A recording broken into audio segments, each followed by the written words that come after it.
अस्सलाम वालेकुम, मैं हूं शाहजेब खानजादा। इसराइल ने मशरिक़ वस्ता में अमेरिका के अहम इत्तेहादी और गजा जंगबंदी से मुताल्लिक मुज़ाकरात में सालिसी का किरदार अदा करने वाले मुल्क कतर पर बराह रास्त फ़िज़ाई हमला कर दिया है और ये दावा भी कर दिया है कि उसने हमले में हमास की क़यादत को निशाना बनाया है। खुद इसराइली वज़ीर आज़म नेतन्याहू ने हमले की जिम्मेदारी भी कबूल कर ली है, जबकि इसराइली मीडिया ये रिपोर्ट कर रहा है कि हमास के सीनियर रहनुमा और इसराइल के साथ मुज़ाकरात करने वाली टीम के सरबराह खलील हैया और दीगर रहनुमा हमले का हदफ थे। खुद हमास के ज़राए ने मुख्तलिफ बैनुल-अक़वामी मीडिया आउटलेट्स को बताया है कि इसराइल की जानिब से दोहा में यह हमला हमास की मुज़ाकराती टीम पर किया गया, जो हमले के वक्त अमेरिका की जानिब से पेश की गई जंगबंदी की नई तजवीज़ पर गौर कर रही थी। जबकि हमास के ज़राए ने रॉयटर्स को बताया है कि दोहा में हमास का मुज़ाकराती वफ़द इसराइली हमले में महफूज है। अल जज़ीरा के मुताबिक दोहा में आज दोपहर के वक्त मुतअद्दिद धमाकों की इत्तला मिली, जिसके बाद उन इलाकों से धुएं के बादल उठते देखे गए जहां कुछ सिफारत खाने भी वाक़े हैं। धमाके के बाद दोहा से अफरा तफरी के मनाजिर सामने आए और इस हमले के मकाम के करीब से सामने आने वाली एक वीडियो में धुएं के बादल देखे जा सकते हैं और धमाके की आवाज़ सुनी जा सकती है। जबकि कतर की वजारत दाखिला का कहना है कि दोहा में पहले सुनाई देने वाली आवाज़ें हमास के एक रिहायशी हेडक्वार्टर पर हमले का नतीजा थी। ताहम हमले के फ़ौरन बाद इसराइली फ़ौज का बयान सामने आया और इस हवाले से इसराइली फ़ौज के तर्जुमान ने एक्स पर पोस्ट करते हुए लिखा कि इसराइली फ़ौज और इसराइली सिक्योरिटी एजेंसी ने एक प्रिसाइज हमले में हमास की आला क़यादत को निशाना बनाया है।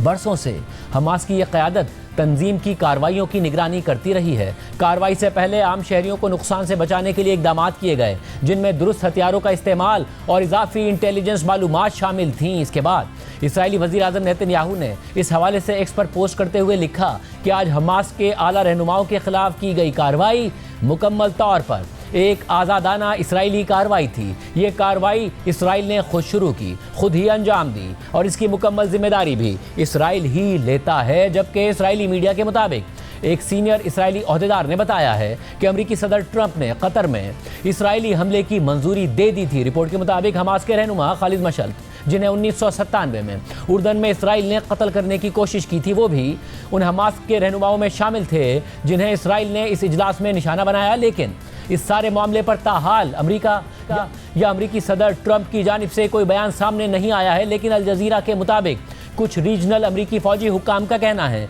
कि उन्हें इसराइली हमले की इत्तला नहीं दी गई थी, बल्कि हमले के बाद इत्तला दी गई थी। उनका यह भी कहना था कि वो इस बारे में कुछ नहीं कह सकते कि आया वाइट हाउस को इसकी इत्तला दी गई थी या नहीं। ट्रंप इंतज़ामिया फ़िलहाल इस अहम मामले पर खामोश है, लेकिन पीर को सदर ट्रंप की जानिब से हमास को खबरदार ज़रूर कर दिया गया था कि वो मुज़ाकरात की शराइत कबूल कर ले। और इस हवाले से सदर ट्रंप ने पोस्ट करते हुए लिखा था, सब लोग चाहते हैं कि यरगमालियों को वापस घर लाया जाए और सब लोग चाहते हैं कि ये जंग ख़त्म हो जाए।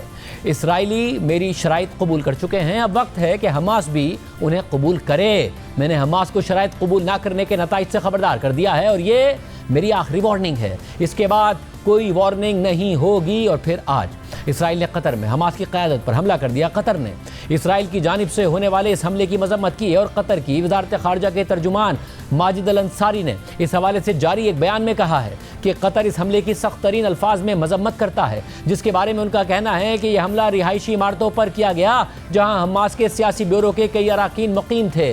कतरी वजारत ख़ारजा के बयान में कहा गया है कि मुजरिमाना हमला तमाम बैनुल-अक़वामी क़वानीन और ज़ाब्तों की खुली खिलाफ वर्जी है और कतरी शहरियों और कतर में मुक़ीम अफराद की सलामती और तहफ़्फ़ुज़ के लिए ये एक संगीन ख़तरा है। इस हमले की शदीद मजम्मत करते हुए रियासत कतर वाज़े करती है कि वो इसराइली रवैये और ख़ित्ते के अमन और सलामती से मुसलसल खिलवाड़ के साथ साथ अपनी सलामती और ख़ुद मुख्तारी को निशाना बनाने वाली किसी भी कार्रवाई को बर्दाश्त नहीं करेगी। सऊदी अरब, मुत्तहिदा अरब अमारात, ओमान, कुवैत, बहरीन, मिस्र और उर्दन समेत मुख्तलिफ अरब ममालिक ने हमले की सख्त मजम्मत की है और ये ममालिक अहम हैं।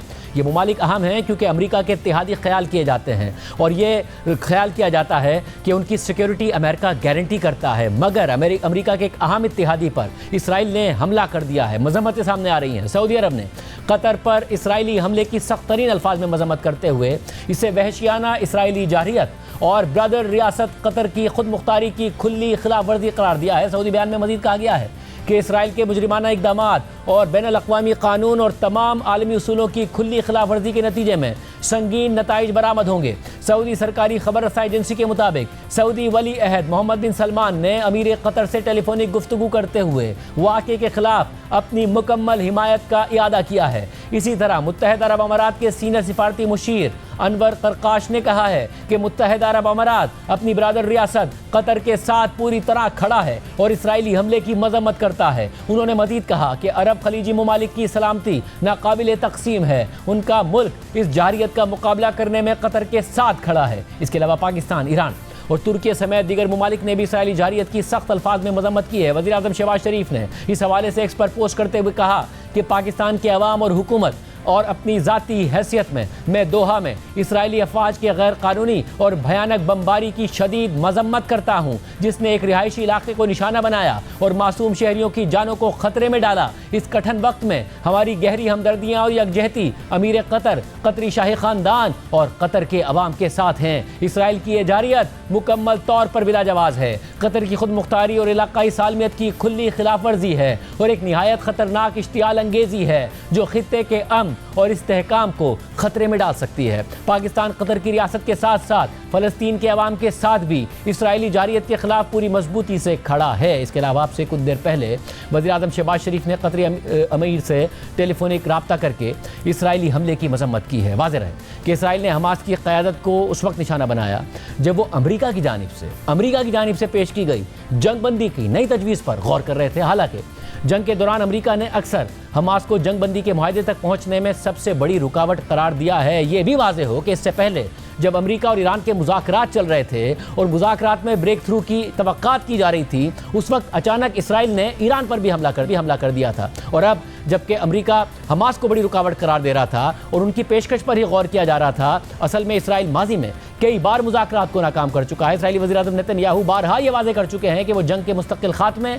या गज़ा से अपनी अफवाज के इनखला में दिलचस्पी नहीं रखते, जिसकी वाज़ेह मिसाल इसराइली फोर्सेस की जानिब से गज़ा सिटी में कार्रवाइयों का नया सिलसिला है जो हमास की तरफ से जंगबंदी की तजवीज़ कबूल करने के बाद शुरू हुआ था। हताकि खुद इसराइल के आर्मी चीफ तक नेतन्याहू और उनकी काबीना को सख्त अल्फाज में कह चुके हैं कि आपकी टेबल पर मुआहिदा पड़ा है, उसे कबूल करने और जंग को आगे ना बढ़ाएं। इसराइल ने अब कतर में हमास की क़यादत को निशाना बनाया है, लेकिन ये पहली बार नहीं है कि इसराइल ने किसी दूसरे मुल्क में हमास की क़यादत को निशाना बनाया हो। हमने आपको बताया कि इससे पहले गुज़िश्ता साल जुलाई में इसराइल ने एक खुफिया कार्रवाई करते हुए ईरान के दारुल हुकूमत तेहरान में मौजूद हमास के सरबराह इस्माइल हनिया को शहीद कर दिया था, जबकि अब उसने खलील हय्या समेत दीगर क़यादत को निशाना बनाया है। रॉयटर्स के मुताबिक खलील हय्या गुज़िश्ता साल इस्माइल हनिया और याया सिनवार की मौत के बाद हमास की क़यादत में मरकज़ी शख्सियत बन गए थे और वो तकरीबन 2 साल पहले शुरू होने वाली जंग के दौरान जंगबंदी मुज़ाकरात में अहम किरदार अदा करते रहे। और जुलाई 2024 में इसराइल की जानिब से ईरान में हमास के सरबराह इस्माइल हनिया को निशाना बनाने के बाद से खलील हय्या को बैरून मुल्क हमास की सबसे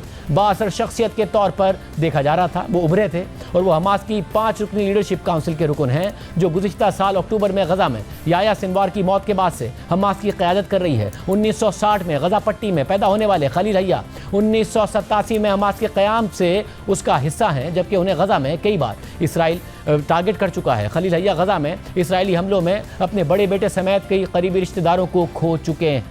इसराइल मुसलसल मशरिक़ वुस्ता में अपनी जारियत के दायरे को वुसअत दे रहा है। गज़ा, मकबूजा मगरबी किनारे समेत लबनान, शाम, यमन और ईरान पर बराह रास्त हमलों के बाद अब उसने खित्ते में अमरीका के अहम इत्तेहादी कतर पर बराह रास्त हमला कर दिया है, जहां अमरीका का अपना फौजी अड्डा मौजूद है। और इसके बाद कंडेमनेशन आ रही है। सऊदी अरब कह रहा है कि इसके संगीन नताइज होंगे। हमारे साथ जद्दा से, सऊदी अरब से मौजूद हैं माहिर उमूर मशरिक़ वुस्ता फ़हीमुल हामिद और वाशिंगटन डीसी से हमारे साथ मौजूद होंगे कामरान बुखारी साहब। पहले फ़हीमुल हामिद साहब, हम आपसे बात करते हैं। ज़ाहिर आप सऊदी अरब में मौजूद हैं। शाही ख़ानदान क्या सोचता है, किस तरीके से सोचता है, वो आप समझते हैं, उर्दू भी आप समझते हैं, इसलिए आपका हमें तज्ज़िया बहुत मुफीद होगा हमारे नाजरीन के लिए। आप बताइएगा पहले ज़रा, ज़ाहिर गज़ा, लबनान, यमन, ईरान, शाम पर इसराइल ने हमला, कतर पर हमला कर दिया है। ज़ाहिर कंडेमनेशन आ रही है अरब ममालिक की तरफ से, सख्त जवाब आया है सऊदी अरब की तरफ से, मुत्तहिदा अरब की तरफ से।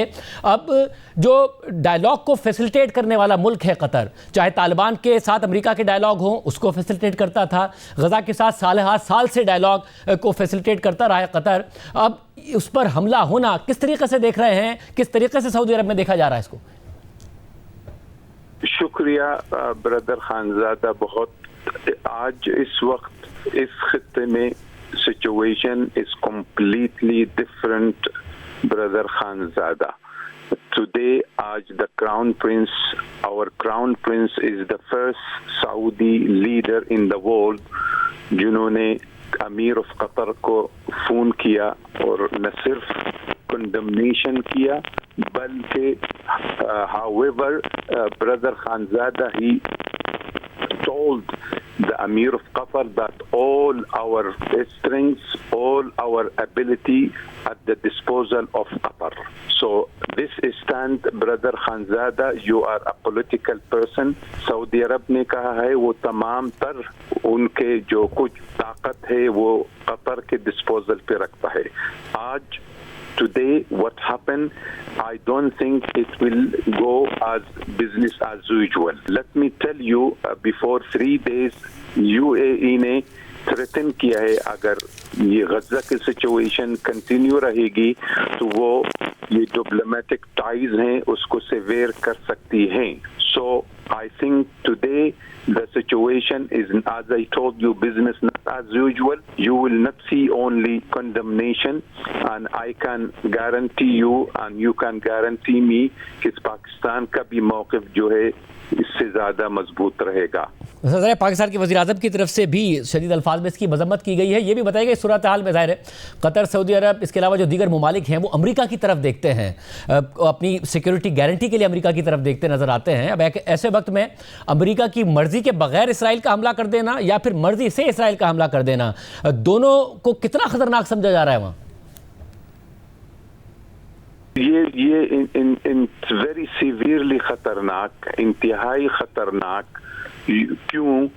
Because the meeting which was taking place at Hamas headquarters in Qatar was discussing the Trump formula and Witkoff formula to get out of this situation. ये जो अटैक उस वक्त होता है जिस वक्त हमास के लीडर जो हैं वो together they are meeting to discuss find out the formula of Trump. The formula of Trump was acceptable mainly to Hamas, and today they have worked together to this.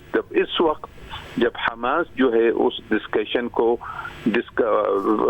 Float कर रहा है and Qatar is floating. Qatar is also good friend of Israel, but Qatar has managed to balance their relationship. You know, आप जानते हैं कि Qatar जो है played major role in releasing Israelis prisoners. So Israel, by making this attack on sovereign state, they have made the biggest mistake in their history. They are keep on making mistakes by killing every day thousands of Gazan young generation, and today they have proven that they don't want peace. They only knew the blood, the war, the game of the war. तो इसलिए business won't be as usual. आप देखेंगे किस तरीके से ये situation आएगी और मजीद आगे. ये भी बताएगा इस हमले का होना अरब ममालिक के लिए पैगाम है कि अमेरिका उनके लिए काबिल भरोसा नहीं है, या फिर ये पैगाम है कि अमेरिका के लिए इसराइल काबिल भरोसा नहीं है? ये आपका सवाल जो है वो बहुत मुश्किल है खानज़ादा साहब, and you always make very tough question.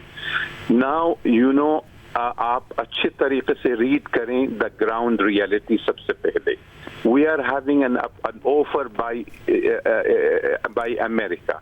I am not siding here with America. You know the American stand since day one, but we are having an offer by the President Trump and Witkoff. They are negotiating through Qatar this proposal. So Israel, because of yesterday's event, when one of the Palestinian has bombed one of the arteries or one of the troops, they killed 5. So they want to send a message, but their message was overreactive, and their messages are overreactive because they think they are the only one in this region. You will see now, Khanzada Sahab, you will see the reaction. It will go beyond reaction, and you will see also, as I told you, the countries who have diplomatic relation, especially the Arab, you will see the reaction more severe, because this is the second time that, a sovereign country in Gulf has been attacked. The first by Iranian, and that issue has been solved, but now we are having इससे ज़्यादा bigger issue हमारे सामने है. मतलब नजर आ रहा था कि जब हमास भी सीज फायर के हवाले से मानने को तैयार था तो नेतन्याहू नहीं थे तैयार. तो अब भी नजर आ रहा है कि अमन तरजीह नहीं है उनकी नेतन्याहू के लिए. अब अरब ममालिक भी को भी ये वाज़ेह है कि अब इसराइल किसी भी तरीके से अमन चाहता नहीं है कि कोई भी मुज़ाकरात के जरिए ब्रेक थ्रू हो. It is 100%. Why Israelis ये सब कुछ कर रहे हैं? Israelis, they are doing this to sabotage a ray of hope, because Khanzada Sahab, that in September the big bombshell going to happen against Israel. In General Assembly session, most of the European countries, including Britain, Canada, United Kingdom, France, they are going to recognize the Palestinian state.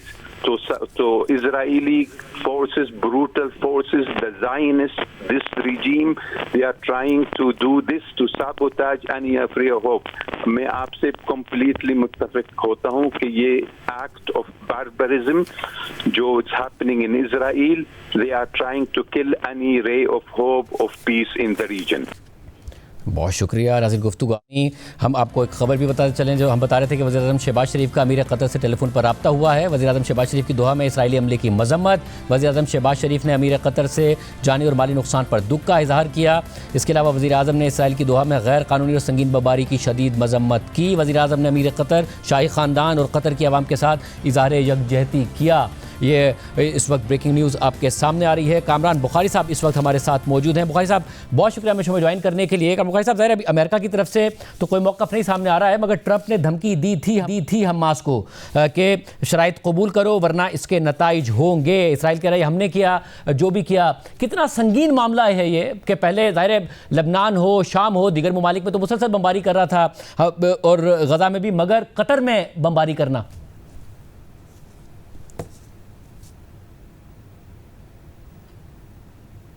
जी, मैं ये कहूँगा कि ये एक अपने level की escalation है. उसकी वजह ये है कि अमेरिका जो है और कतर के बड़े गहरे रवाबित हैं, ताल्लुकात हैं, मेजर नॉन नेटो एलाय है. यूएस सेंट्रल कमांड का जो रीजनल हेडक्वार्टर्स है वो कतर के अंदर है, अल उदैद एयरबेस. कतर जो है दुनिया का सबसे बड़ा जो है एक्सपोर्टर ऑफ एलएनजी है. और कतर जो है कि ताल्लुकात अमेरिका के साथ बहुत देरीना है. कतर के साथ जो है एक इनडायरेक्ट रिलेशनशिप इजराइल का भी रहा है. तो ये जो है एक I think it's a bigger level escalation. अब ये बहुत बड़ा प्रॉब्लम क्रिएट होगा अमेरिका के लिए, क्योंकि अमेरिका को बैलेंस करना है, इजराइल को भी और फिर अरब ममालिक को भी. अब सऊदी अरब और यूएई जो हैं वो सोच रहे हैं कि भाई ये कहाँ जाके ये मामला रुकेगा, कि आज आपने कतर पे हमला कर दिया, चले वहाँ तो हमास है, कल को हम पे भी क्या हमला हो सकता है. तो आई थिंक अरब ममालिक की तरफ से अमेरिका के ऊपर बहुत बड़ा पुशबैक आएगा. और ये अब ट्रंप इंतज़ामिया के लिए एक बड़ा मुहिम्मा होगा. इस वजह से मैं समझता हूँ कि इट्स नॉट रियली क्लियर कि ट्रंप इंतज़ामिया ये चाहती थी या नहीं चाहती थी. It's not very clear at this point. It doesn't make sense मौजूदा इस वक्त जो हम जहाँ जिस मुकाम पे खड़े हुए हैं, जहाँ फॉग ऑफ वॉर जो है बहुत थिक है और हमारे पास कोई ख़ास इंटेलिजेंस नहीं है कि इसके पीछे पूरी क्या हिकमत अमली कार फरमा थी. और साहब, और ये जो अरब ममालिक हैं इनके लिए है कितना बड़ा कंसर्न, क्योंकि सिक्योरिटी के लिए, अपनी सिक्योरिटी गारंटी के लिए ज़ाहिर है ये अमेरिका की तरफ देखते हैं. और माजी में हमें ये भी नज़र आया कि अगर अब्राहम अकॉर्ड्स की बात कर रहे थे ट्रंप, तो काफ़ी कंसीड किया अरब ममालिक ने. वो कह रहे थे जी 2 स्टेट सॉल्यूशन की बात हो जाए, मुत्तहिदा अरब अमारात वगैरह तो कबूल भी कर लिया. एक ऑलमोस्ट पॉलिसी ऑफ अपीजमेंट लगती थी जिसने वर्क नहीं किया. ये कितना कंसर्निंग है?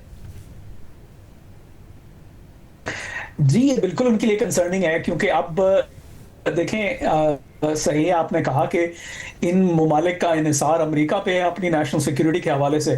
तो अब जब इन पे ये हमला हुआ है ये कतर के ऊपर, और it's a bad president in the sense के जो है ये सऊदी अरब के लिए जो ना ये बैड प्रेसिडेंट है, यूएई और दीगर और जो अरब ममालिक है वहाँ पे, कि भाई ये कल आज ये है तो कल के क्या हम पर भी हमला होगा, तो फिर जाहिर है फिर वो अमेरिका पे कहेंगे कि भाई आप हमारे सिक्योरिटी गारंटर हैं, ये किस किस्म की सिक्योरिटी गारंटी है। तो आई थिंक अमेरिका इस वक्त जो है वो बड़ी मुश्किल पोजीशन में है, और इस वक्त जो है ये I think it's a really complicated three way situation.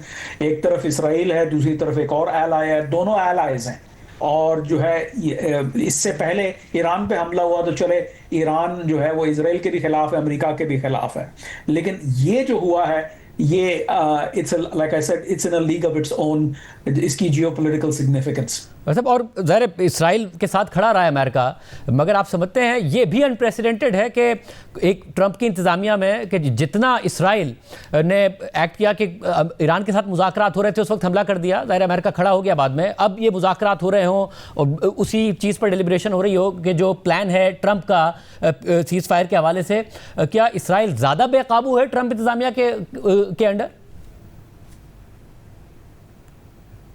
देखिए आई थिंक कि चूंकि वो इस कदर केओस है रीजन के अंदर और फिर जो है पूरी दुनिया के अंदर, अमेरिका मल्टीपल फ्रंट्स पे इस वक्त जो है डील कर रहा है, चीन के साथ कर रहा है, अब भारत के साथ भी एक जो है ना मुहिमा चल रहा है, रूस और यूक्रेन का तो बड़ा अरसे से चल रहा है, फिर मिडल ईस्ट की वॉर जो है वो बहुत ज़्यादा उसमें शिद्दत आती रही है। तो ऐसी सूरत हाल में जो है ये हैरत की बात नहीं है कि इसराइल जो है वो चांसेस ले रहा है, रिस्क ले रहा है कि चलें जो है मतलब इस वक्त जो है ये भी हम कर सकते हैं। यानी जब वो डिसीजन मेकिंग होती है तो क्या फैक्टर्स, क्या ड्राइवर्स होते हैं, क्या जो है इंपेरेटिव्स और कंस्ट्रेंट्स का बैलेंस किस तरीके से निकलता है। आई थिंक कि ये चूंकि जो केओस है वो एक ऐसे अनप्रेसिडेंटेड लेवल पर है ग्लोबली, तो उसमें आई थिंक वो उसका जो है ना फायदा भी उठा रहे हैं। फिर ये भी याद रहे कि जो इस वक्त जो हुकूमत है इसराइल की वो बहुत ज़्यादा अंडर प्रेशर है, तो उसको भी पुश बैक करने की ज़रूरत है।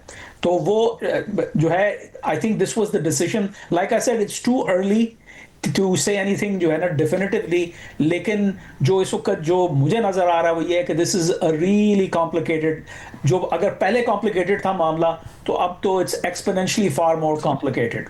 बहुत शुक्रिया कामरान बुखारी साहब, और तज्जिया आपने सुना। प्रोग्राम में आगे बढ़ते हैं। श्रीलंका और बांग्लादेश में पुरतशद्दुद मुजाहिरों के जरिए हुकूमतों का तख्ता उलटने के बाद जनूबी एशिया के एक और मुल्क नेपाल में यही सूरत हाल नज़र आ रही है, और जो यंग जनरेशन है, जो जेन ज़ी है, वो इस वक्त तख्ता उलटने में अहम किरदार अदा कर रही है। मुजाहिरे हो रहे हैं श्रीलंका और बांग्लादेश में पुरतशद्दुद मुजाहिरों के जरिए हुकूमतों का तख्ता उलटने के बाद जनूबी एशिया के एक और मुल्क नेपाल में गुज़िश्ता 2 दिन से यही हालात नजर आ रहे हैं। मुल्क में करप्शन और करवा परवरी और सोशल मीडिया साइट्स पर हालिया पाबंदी के खिलाफ कल सुबह से जारी जेन ज़ी यानी नौजवानों और तलबा के एहतजाज और मुजाहिरों के नतीजे में नेपाल के वज़ीर आज़म KP ओली मुस्ताफ़ी हो चुके हैं। कई काबीना अरकान मुस्ताफ़ी हो चुके हैं। भारतीय मीडिया के मुताबिक वज़ीर आज़म KP ओली को नेपाली फ़ौज ने खटमंडू से हेलीकॉप्टर के ज़रिए बाहर निकाल लिया है, मगर अभी ये वाज़ेह नहीं है कि वो कहाँ चले गए हैं। ताहम नेपाल के सदर रामचंद्रा ने वज़ीर आज़म का इस्तीफ़ा मंजूर कर लिया है और नेपाल के नए वज़ीर आज़म के इंतखाब का अमल शुरू कर दिया गया है, और उन्होंने अमन और बातचीत के ज़रिए मसला हल करने की बात कर दी है। आज दोपहर में वज़ीर आज़म के मुस्ताफ़ी होने के बाद मुजाहिरीन जश्न और खुशियाँ मनाते नजर आए, जबकि अब भी मुल्क भर में संगीन हालात और मुकम्मल अफरा तफरी का आलम है। कल से जारी पुरतशद्दुद वाक़यात और पुलिस से झड़पों में अब तक 21 से ज़ायद अफराद मारे जा चुके हैं और 500 से ज़ायद अफराद ज़ख्मी हैं। नेपाली दारुल हुकूमत खटमंडू में कर्फ्यू के बावजूद जलाओ घेराव, मारपीट और तशद्दुद के वाक़यात बड़ी तादाद में रिपोर्ट हो रहे हैं। आज सुबह से मुजाहिरीन पार्लियामेंट और सुप्रीम कोर्ट समेत मुतअद्दिद सरकारी अमलाक को नजर आतिश कर चुके हैं। वहाँ घुसकर तोड़ फोड़ कर चुके हैं। हुकूमती ओहदेदारों और सियासतदानों का पीछा कर रहे हैं। उनके घरों और दफातर में तोड़ फोड़ करने और आग लगाने की रिपोर्ट्स आ रही हैं। नेपाली अखबार दी हिमालयन टाइम्स के मुताबिक मुजाहिरीन ने खटमंडू में सदारती दफ्तर को आग लगा दी है। साथ ही सिंघा दरबार, जहां मुतादिद सरकारी दफातर समेत नेपाल का सरकारी रिकॉर्ड भी महफूज है, वहां भी आग लगाए जाने की इतलात हैं। इसी तरह सिर्फ वफाकी पार्लियामेंट और सुप्रीम कोर्ट में ही नहीं, बल्कि special court, district courts, attorney general office और लैंड रेवेन्यू ऑफिस में भी जलाओ घेराव किया गया है। जबकि खटमंडू में सबसे बड़े मीडिया हाउस कांतिपुर पब्लिकेशंस को भी आग लगा दी गई है। मीडिया रिपोर्ट्स के मुताबिक मुस्ताफ़ी वज़ीर आज़म KP ओली के ज़ाती घर को तोड़ फोड़ के बाद आग लगा दी गई है। साबिक वज़ीर आज़म शेर बहादुर और उनके अहले खाना को तशद्दुद का निशाना बनाया गया, उनके घर पर हमला किया गया, जबकि डिप्टी वज़ीर आज़म और वज़ीर ख़जाना पर भी तशद्दुद किया गया है।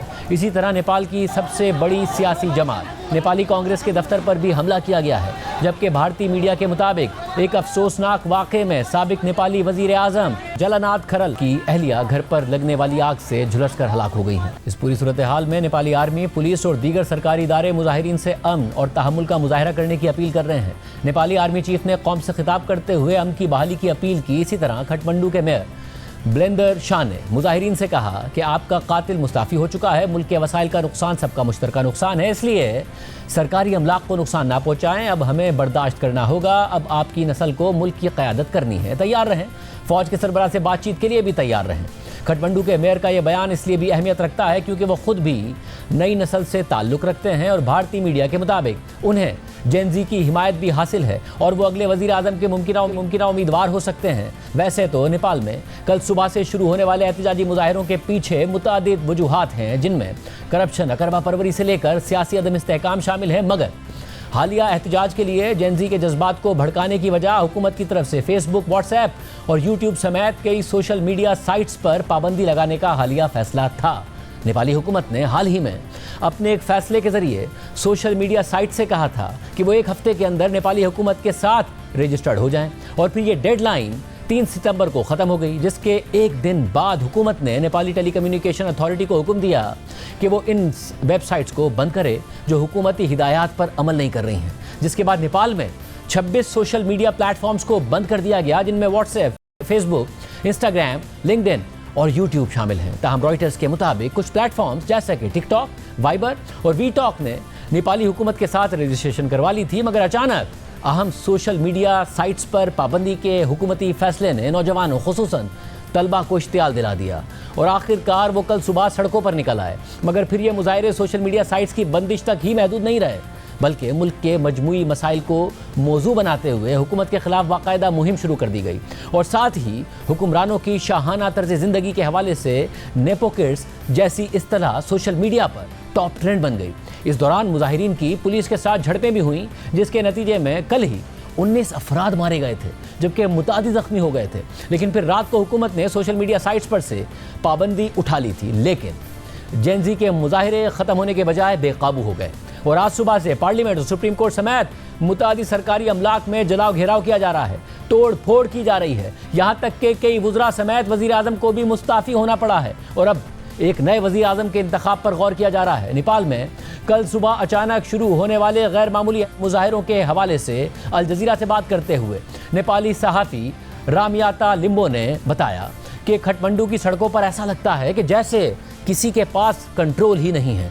नौजवानों के ग्रुप्स सीनियर वजीरों की अमलाक और सियासी जमातों के दफातर को नुकसान पहुंचा रहे हैं और सूरत हाल आहिस्ता आहिस्ता मजीद ख़राब होती जा रही है। उन्होंने मजीद कहा कि नेपाली अवाम ख़ास तौर पर नई नस्ल यानी जेन ज़ी करप्शन के बढ़ने, शफाफियत, एहतसाब और गुड गवर्नेंस के ना होने से बहुत मायूस हो चुके हैं। मेरा ख्याल है कि ये सब कुछ वक्त के साथ जमा होता रहा और जब जेन ज़ी ने पीर के दिन सोशल मीडिया पर पाबंदी के खिलाफ पुरअमन एहतजाज का फैसला किया तो करप्शन का मसला भी एक चिंगारी बन गया। इसी तरह 27 साल आयुष बसियाल का कहना था कि हालिया बरसों में करप्शन के वाक़यात ने एहतजाज को मजीद हवा दी। करप्शन के मामलात पर अवामी सतह पर और पार्लियामेंट में बार बार बात तो होती है, लेकिन ये कभी किसी मुनसिफाना नतीजे तक नहीं पहुंचा। इनमें से एक मामला 2017 का एयरबस मुआहिदा है, जिसमें नेपाल एयरलाइंस ने 2 A330 तैयारे खरीदे थे। 5 साल तक तहकीकात के बाद इंकिशाफ हुआ कि इस डील की वजह से कौमी ख़जाने को 1.47 अरब नेपाली रुपए यानी 10.4 मिलियन डॉलर्स का नुकसान हुआ। इस इंक्वायरी के बाद कई आला अफसरान को करप्शन का मुजरिम करार दिया गया था। आयुष बसियाल ने मजीद कहा कि 2022 और 2024 में श्रीलंका और बांग्लादेश में हुकूमतों के खात्मे का बाइस बनने वाले एहतजाजी मुजाहिरे भी नेपाल में लोगों के लिए इंस्पिरेशन बने, जबकि हाल ही में नेपाली पब्लिक फिगर्स के बच्चों की फिलिपाइन में शाहाना तर्ज ज़िंदगी की तस्वीर भी सोशल मीडिया पर तनकीद की जद में आ गई और जब ऐसी ही वीडियो टिकटॉक पर वायरल हो गई तो उसने भी नेपाली शहरियों को एहतजाज के लिए मोटिवेट किया। जबकि इसी हवाले से BBC ने अपनी रिपोर्ट में बताया है कि इन मुजाहिरों में 2 हैशटैग खासे मकबूल रहे, जो कि नेपो बेबी और नेपो किड्स थे।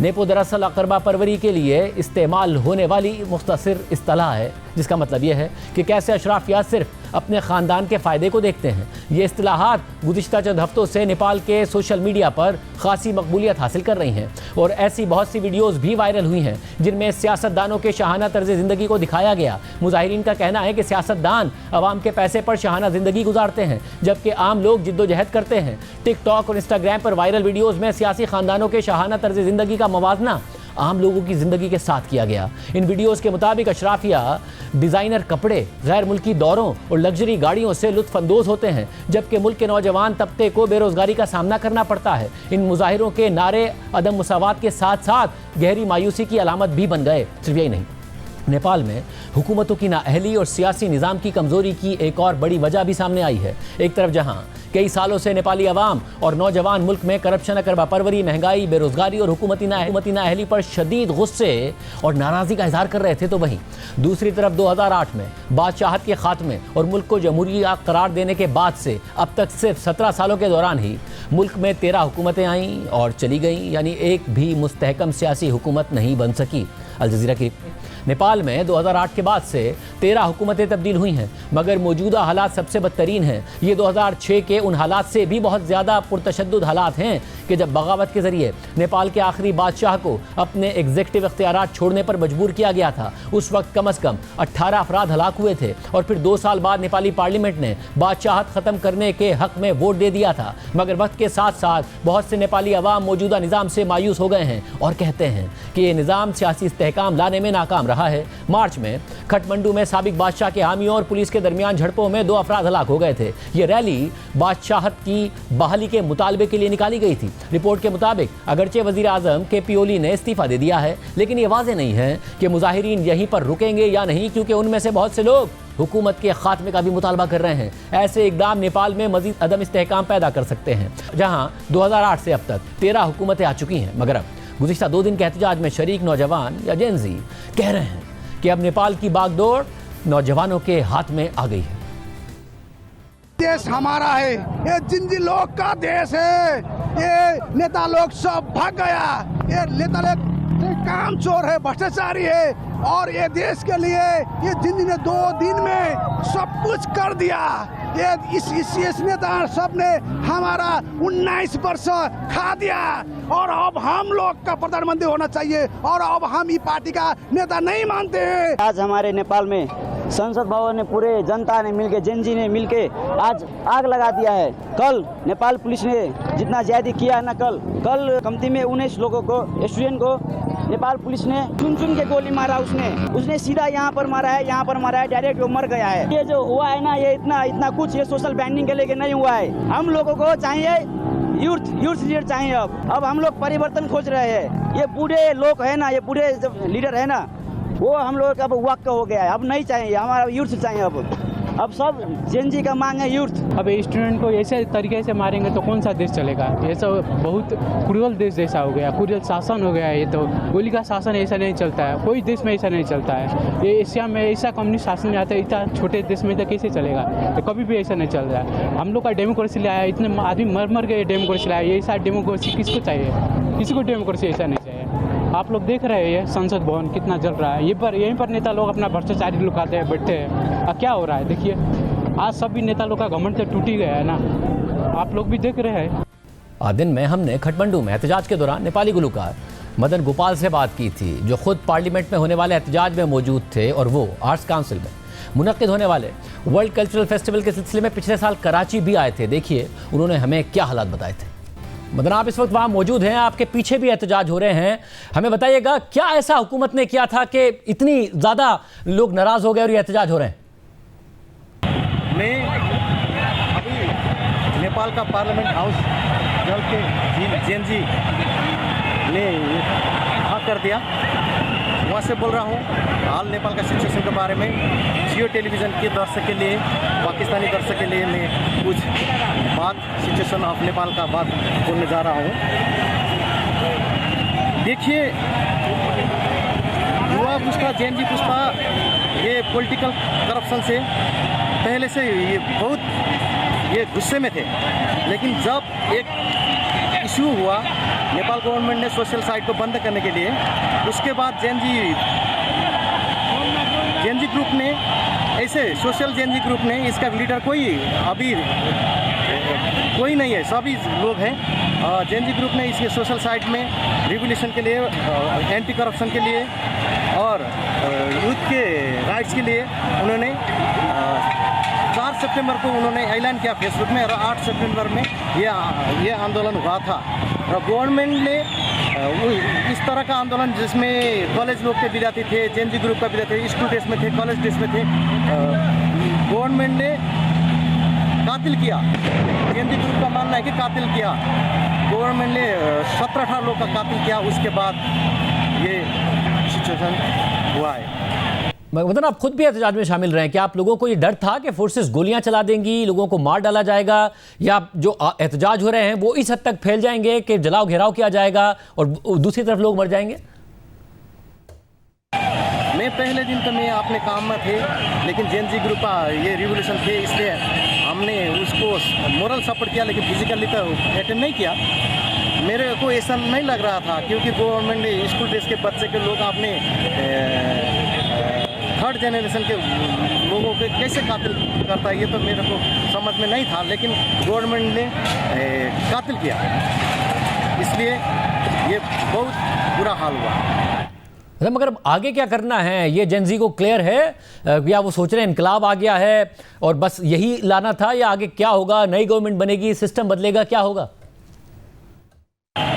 अभी तो जेनजी का ये रिवोल्यूशन सेकेंड डे, ये 9 सितंबर, जब पहले 8 सितंबर का जेनजी ग्रुप का ये बहुत मासूम लड़के को, मासूम बच्चे को कातिल किया गवर्नमेंट ने। उसके बाद अब जेनजी का रिवोल्यूशन नहीं है, ये जेनजी का पेरेंट्स जैसे में ये आज पार्टिसिपेट हुआ हूँ इसमें, इस आंदोलन में, ये रिवोल्यूशन में। और अब जेनजी का रिवोल्यूशन सक्सेस हुआ है, लेकिन प्रधानमंत्री ने भी राजीनामा दिया है और सभी पॉलिटिकल लीडर को हाउस को खाक कर दिया है। कोई पॉलिटिकल लीडर को फिजिकली भी मारा है। और अभी गवर्नमेंट के लिए, न्यू जनरेशन के गवर्नमेंट के लिए सेना के प्रमुख और सशस्त्र प्रहरी बल का प्रमुख और नेपाल प्रहरी का प्रमुख, गवर्नमेंट का मेन सेक्रेटरी और कोई लोग का उसके बातचीत करने के लिए उन्होंने ऐलान किया है। लेकिन जेनजी ग्रुप से यंग लीडर 2-4 लोग जैसे बालेन को उन भावी प्रधानमंत्री देखने के लिए ये यंग ग्रुप चाहते हैं। बालेन ने इस सिचुएशन के लिए अब संयमित रहने के लिए, और ये हमारा नेशनल प्रॉपर्टी है, अब प्राइम मिनिस्टर ने राजीनामा दिया है, इसलिए संयमित रहने के लिए ऐलान किया है। अब बालेन ये बोल रहा है न्यूज़ में, वार्ता के पहले संसद विघटन होना चाहिए, इसलिए अब आपका सरकार यूथ के जनरेशन के मापदंड के अनुसार होने जा रहा है। बहुत शुक्रिया, हम दुआगो हैं, आप सब महफूज रहें, नेपाल के हालात बेहतर हों और कोई हल निकले। इस वक्त क्या हालात हैं काठमांडू से हमें ज्वाइन कर रहे हैं नेपाली सहाफ़ी मोदनाथ धक्कल। मोदनाथ जी बहुत शुक्रिया हमें शो में ज्वाइन करने के लिए। इस वक्त क्या सूरत हाल है? अभी सिचुएशन बहुत बिगड़े हुए हैं, अभी बुरी हालात है, क्योंकि प्राइम मिनिस्टर ने रेजिग्नेशन तो दिया है, लेकिन प्रोटेस्ट जो है वो रुक नहीं रही है, वो जारी है। और जो प्रोटेस्टर्स हैं वो ये सरकारी और जो बाकी अड्डे हैं उसको फूंक रहे हैं, और वो आग लगा दिया है बहुत से अड्डों पर। अभी भी काठमांडू की ये जो आकाश है वो धुएं से भरी हुई है। जहाँ पे मैं खड़ा हूँ वहाँ से चाँद भी धुंधला सा नजर आ रहा है। तो क्या वजह है कि इस्तीफों के बावजूद नहीं प्रोटेस्ट रुक रहे हैं? क्या डिमांड्स हैं उनकी? इनिशियली जो शुरू में तो इनके दो डिमांड थे। पहला था जो ये सोशल मीडिया पे बैन लगाया हुआ था सरकार ने, विदेशी सोशल मीडिया कंपनियों को रजिस्ट्रेशन के लिए आने के लिए कॉल किया था, तो वो नहीं आए, फिर वो बैन हो गए। तो फिर उसके वजह से जो फ्रीडम ऑफ स्पीच है वो उस पे अटैक हुआ, ये बोल के उन्होंने एक डिमांड रखा था उसको खोलने के लिए। तो दूसरा था ये जो बढ़ती हुई करप्शन है, जो बहुत ज़्यादा से ज़्यादा पिछले कई दशकों से ये बढ़ता जा रहा था, तो उसके अगेंस्ट में भी उन्होंने डिमांड रखा था कि इसको रोक दिया जाए। तो फिर उसकी वजह से प्रोटेस्ट शुरू हुई थी। बाद में ये बस फैलता गया। ये जिन्होंने ऑर्गेनाइज किया था उनको भी इतना इल्म नहीं था कि ये इतना एक्सपांड हो जाएगा और मुल्क भर फैल जाएगा। तो फिर ये थोड़ा सा आउट ऑफ कंट्रोल भी हो गया। तो मिनिस्ट्रियों और ये जो गवर्नमेंट ऑफिसेज हैं बाकी में वो अभी अभी आग फूंक रहे हैं आज सुबह से ही। जो अगली हुकूमत है उसकी कोई फॉर्म नज़र आ रही है? खटमंडू के मेयर हैं, उनका भी नाम आ रहा है, उन्होंने क्रिटिसाइज भी किया था मुस्ताफी वजीर आजम को। हाँ, उन्होंने किया था। तो जो जेन जी वाले हैं उन्होंने बालेन, काठमांडू के मेयर जो हैं, बालेन को अपना आइडल जैसा माना है, लेकिन अभी तक बालेन कुछ नहीं बोले हैं। उन्होंने प्रोटेस्ट में साथ दिया था, तो जेन जी वालों को अर्ज भी किया था प्रोटेस्ट के लिए, और ये जो करप्ट गवर्नमेंट है उसको गिराने के लिए उन्होंने कॉल भी किया था। लेकिन डिस्पाइट मल्टीपल कॉल्स वो बोल रहे हैं कि आप आ जाइए, लीडरशिप ले लीजिए, लेकिन बालेन शाह कुछ अभी तक कहा नहीं है। तो फिर अभी जो हम इमीडिएट देख रहे हैं गवर्नमेंट बनने का और लीडरशिप लेने का अभी रास्ता क्लियर नहीं हुआ है। अभी शाम में 1 घंटे पहले जेएनजी वालों ने उनके एक अलायंस बनाए उन लोगों ने। तो अलायंस ने एक प्रेस स्टेटमेंट जारी किया था। तो उसमें उन्होंने कहा था कि ये जो फायरिंग के जिन्होंने ऑर्डर दिए थे उनको भी ये इन्वेस्टिगेशन हो गया उनके ऊपर, उनको सजा होगी। तो फिर जेएनजी वालों के साथ में एक नेशनल कॉन्फ्रेंस होगा, तो उनको इंक्लूड करके ही गवर्नमेंट बना जाएगा। अच्छा, तो कोई लीडर था जेएनजी का जो निकले, या बच्चे खुद ही निकले, अचानक क्राउड बन गया और फिर इतनी बड़ी तादाद में हो गया? कोई लीडर था जिसने इनिशियली निकाला इन सबको, फिर क्राउड बड़ा होता चला गया?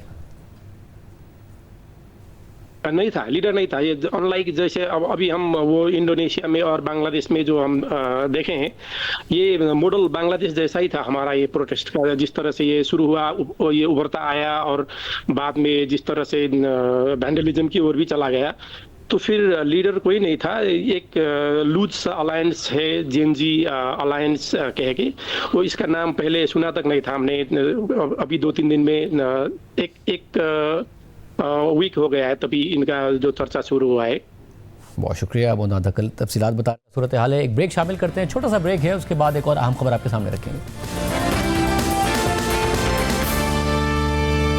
इसराइल ने एक तरफ कतर पर हमला कर दिया है तो दूसरी तरफ गजा में भी इसराइल के जालिमाना हमले तकरीबन 2 साल से पूरी शिद्दत के साथ जारी हैं और अब इसराइली फौज ने गजा सिटी में अपनी कार्रवाइयों की शिद्दत मजीद बढ़ा दी है और सैकड़ों रिहायशी इमारतों को मलबे के ढेर में तब्दील कर दिया है। ऐसे में इसराइली वज़ीर आज़म नेतन्याहू की जानिब से गजा सिटी के फ़लस्तीनियों को वहाँ से निकलने की वार्निंग के बाद अब इसराइली फ़ौज ने पहली मरतबा गजा सिटी के लिए बड़े पैमाने पर इंखला का हुक्म जारी कर दिया है। इस हुक्म के तहत शहर में मौजूद तकरीबन 10 लाख फ़लस्तीनियों को फौरी तौर पर इलाके से निकलने का हुक्म दिया गया है। कल सोशल मीडिया पर जारी एक वीडियो पैगाम में इसराइली वज़ीर आज़म नेतन्याहू ने गजा सिटी के फ़लस्तीनियों को वार्निंग देते हुए कहा था कि हमारी अफवाज गजा सिटी में जमा हो रही हैं और इसीलिए मैं गजा के रिहायशियों से कहता हूँ कि तवज्जो से सुने, आपको खबरदार किया जा चुका है, फ़ौरन निकल जाएँ।